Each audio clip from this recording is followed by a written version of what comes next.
ყველაფერს გირჩევ.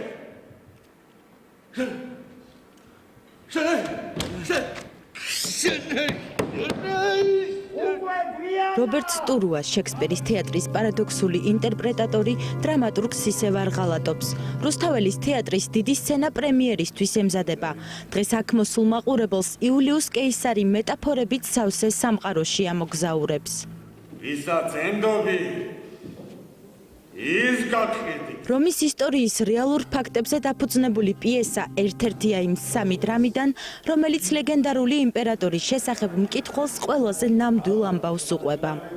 ამ პიესაში არის მორალი, რომ ვინც ჩაიდიდა ბოროტება, ის უსადად დაისჯება.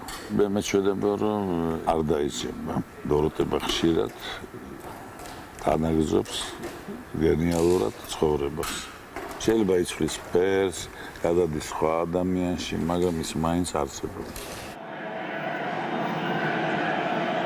ქართული თეატრის შექსპიროლოგს ქართულ სცენაზე უკვე დაახლოებით 10 წელია შექსპირი აღარ დაუდგამს. ადამიანთა შორის გამძაფრებული უნდობლობა და ცინიზმი, რომელიც რობერტ სტურუასეულ ჰამლეტს ლაიტმოტივად გასდევს, იულიუს კეისარშიც შეიმჩნევა. აქ მთავარი პერსონაჟი ბრუტუსია, დემოკრატიისთვის მებრძოლი ტრაგიკული გმირი, ფსიქოლოგიური დრამაც სწორედ მის გარშემო ვითარდება.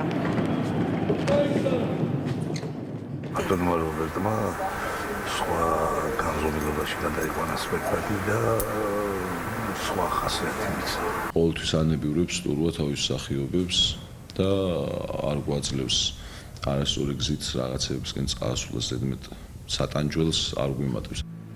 უილიამ შექსპირის ერთ-ერთ ყველაზე უცნაურ პიესად წოდებულ იულიუს კეისარზე რუსთაველის თეატრის დასი მუშაობას დიდი ხნის წინ შეუდგა. დაახლოებით 3 თვეა ინტენსიური მზადება მიმდინარეობს. პრემიერამდე რამდენიმე საათით ადრე უკვე თითქმის ყველა დეტალი გარკვეულია. მსახიობები რეჟისორის სათქმელი სცენაზე გაცოცხლებას და მაყურებლამდე მიტანას დღეს საღამოს 7 საათზე შეეცდებიან. ამ თეატრის და ბატონ რობერტის სპექტაკლები არის განსხვავებული. სწორედ ეს ხიბლავს როგორც მე პირადად მსახიობს, რომ ეს არის განსხვავებული, მაგრამ აბსოლუტურად ყოფიერი, მიწიერი და რეალური, მაგრამ განსხვავებული თეატრი.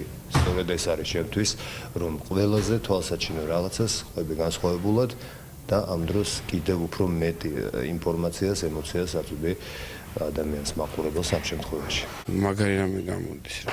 არასდროს არ მithქვამს ეს პრინციპში. იმიტომ რომ არასდროს არ მქონია ეგეთ საშუალება მეთამაშა ამ სცენაზე. ძალიან საინტერესო როლებია. დღეს მაინც გადმოგხედოს. უფალმა სხვადასხვა ჟანრის სინთეზი, მრავალფეროვანი სამყარო და ამოუწურავი ფანტაზია, რომელიც რობერტ სტურუას მკვეთრად ახასიათებს. თეატრალური სეზონის დახურვამდე დაახლოებით 1 თვით ადრე ქართულ მაყურებელს კიდევ ერთი დაუვიწყარი წარმოდგენა ელოდება.